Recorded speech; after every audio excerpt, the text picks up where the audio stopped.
Frenchman, Olivier Dacourt. Nixon won the header, but Bakker, that was very casual. He's given it to Thierry Henry. Plenty of power on that. And it's spun. It's 1-0 for the Arsenal.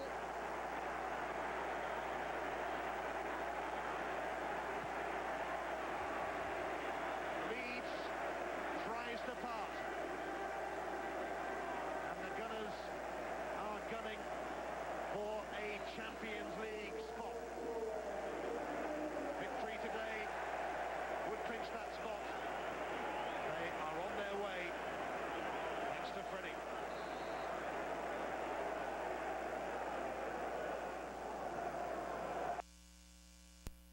The French connection. Vieira, Wiltord, dragging it across Nigel Martin. Arsenal are heading for the Champions League again.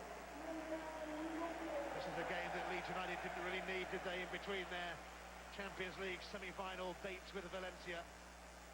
Collection of free kicks for Ian Hart. And Leeds bite back straight away. Get in there. David Seaman stranded.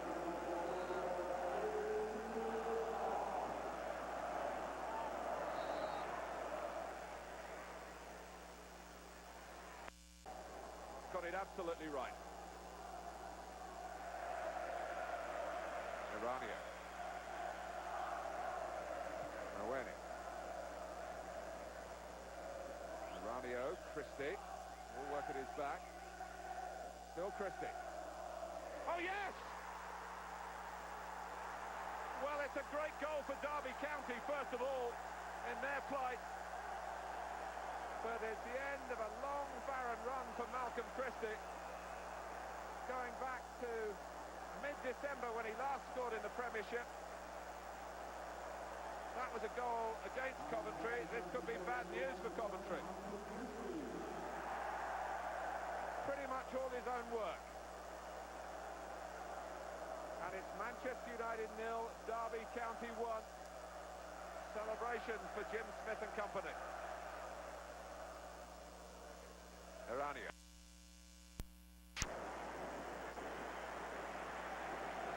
Here come the champions.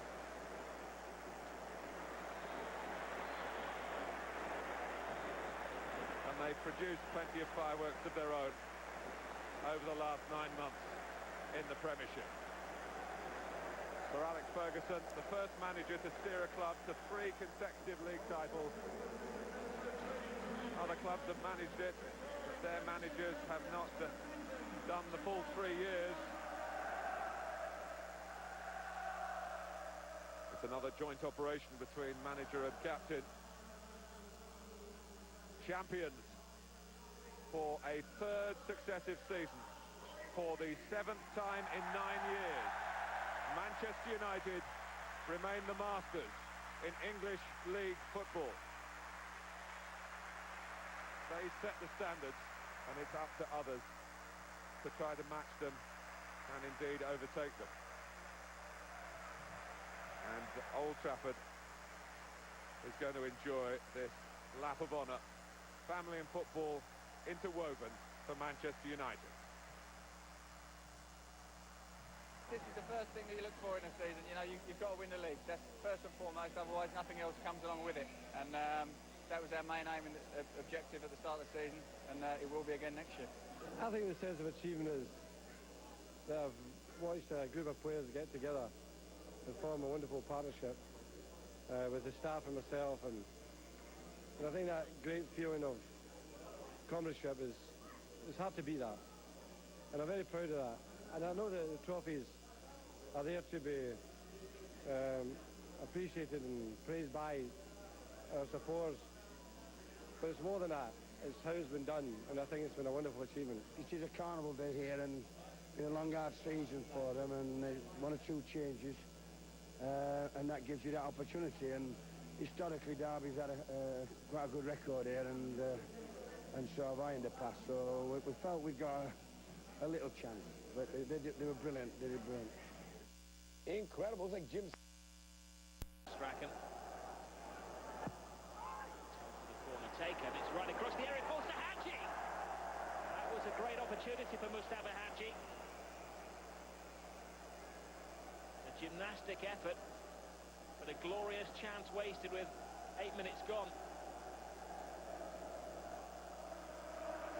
Delaney. Russell loses his footing. Led by Carsley, but nobody in attack. Coventry defending deep and in numbers. Oh, it's a loose pass. Eustace. Good run. Great counter-attack. Hadji gets it this time. Lifeline for Coventry. Great counter-attack from Coventry City. And Hadji, who's been in a scoring position on a number of occasions, shakes off his marker and scores what could yet be a vital goal. Hartson. There's Gareth Barry. Williams over the top. No offside. Hadji's beaten him again. Oh! Oh! What a goal! What a goal! Well, the Moroccan magician does it again. Great touch. Powerful shot. David James beaten brilliantly by Mustafa Hadji.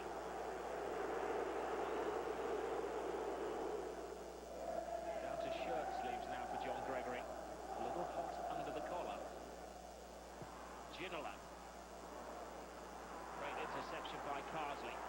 Falls to Southgate. Momentary loss of concentration, well, twice. He does get the cross in! Oh, incredible miss from Vassell. Ginola. Hendry. Delaney gets it. All hands to the pump for Aston Villa. Delaney does well to get the cross in. Oh, and it's sneaked in by Vassell. An untidy goal. Well, Coventry have defended brilliantly today. That was a touch of their scrappy old selves. It came in, mixed up between Williams and the goalkeeper Kirkland. And the poacher's goal, Darius Vassell.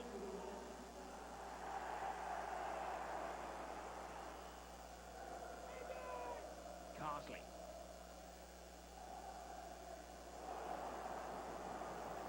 Now Erdworthy has a look. Where's Hartson? That's a fair shot by Carsley. It had David James concerned.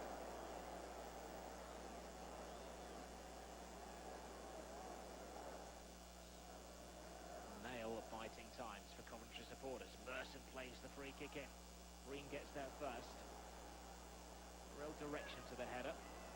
Taken by Southgate. It's a good cross by Southgate. Chance for Angel. Oh!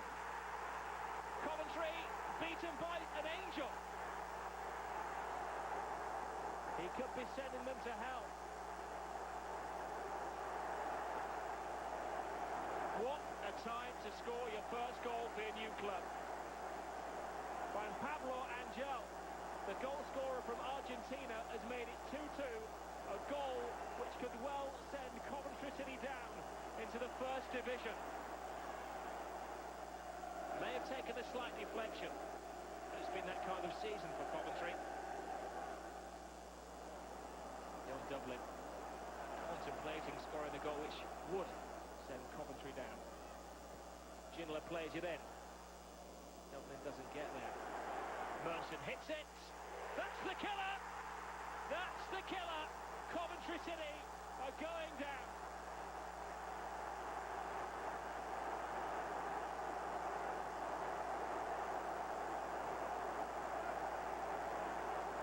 The club who've escaped 7 times in 10 seasons have capitulated. A 2-0 lead turned into a 3-2 defeat.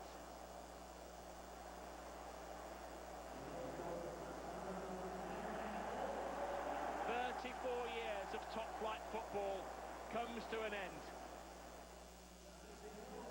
Time for reflection, a time for tears.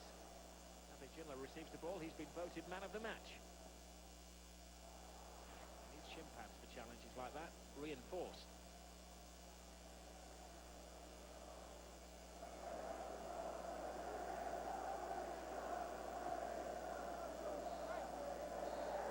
Whistle goes. Coventry City are doomed to First Division football.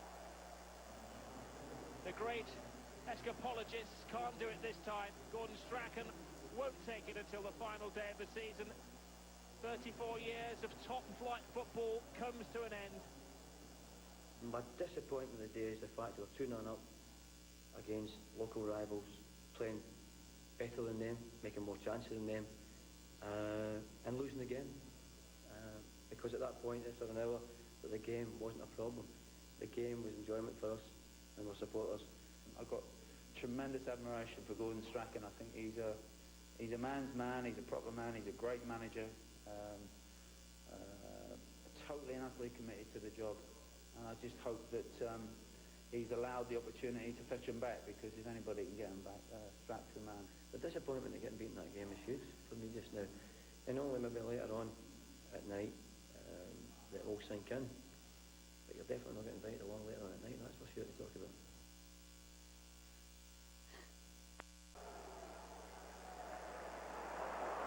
This is Lawrence.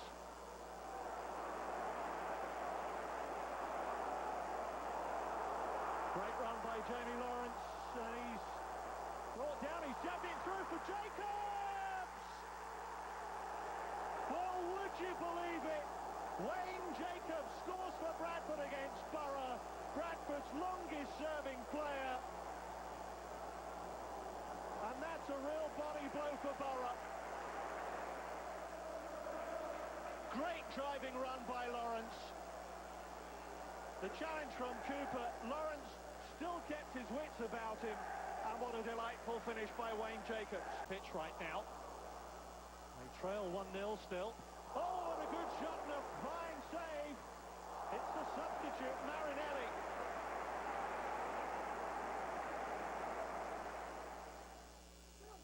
Windass coming in. It's come back as far as Carroll. Oh, what a goal! An absolute stunner from Christian Carambur. Marinelli's corner. Windass, in fact, went in for it.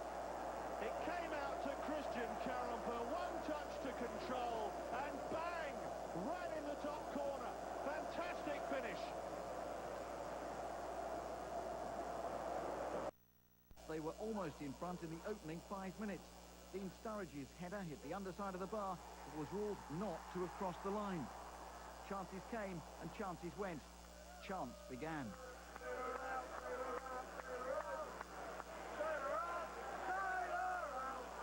Tottenham rarely threatened in the first period. The only save of note that Tim Flowers had to make was to stop a low effort from Tim Sherwood on the half hour. But by half-time, Leicester had got the goal that their efforts had merited. Gary Rowett putting them in front after Lee Marshall had met Steve Guppy's corner, and the goal separated the sides at the break. 9 minutes into the second half, though, Tottenham were level. Stephen Carr's through ball set up Simon Davis, who fired in an equaliser. But Spurs fans had barely finished celebrating the goal before Leicester had restored their lead. Andy Impey's cross was flicked in by Sturridge, and Leicester were once again in the driving seat. Yet again, though, Spurs came back to level things. Descent from Savage resulted in a free kick being advanced 10 yards, well within range for Carr, and on the hour, it was all square at 2-2. It became a question of nerve, and with their previous record, Leicester might have buckled, but 2 goals in the last 9 minutes saw them through. Sturridge's pass found Guppy, who tucked home his first goal of the season to make it 3-2. And a minute from time, Carr's challenge on Callum Davidson gave Leicester a penalty. Savage, captain for the day, on his return to the team, might not have struck it cleanly, but no one in the Leicester camp was complaining. What's got you through this bad spell?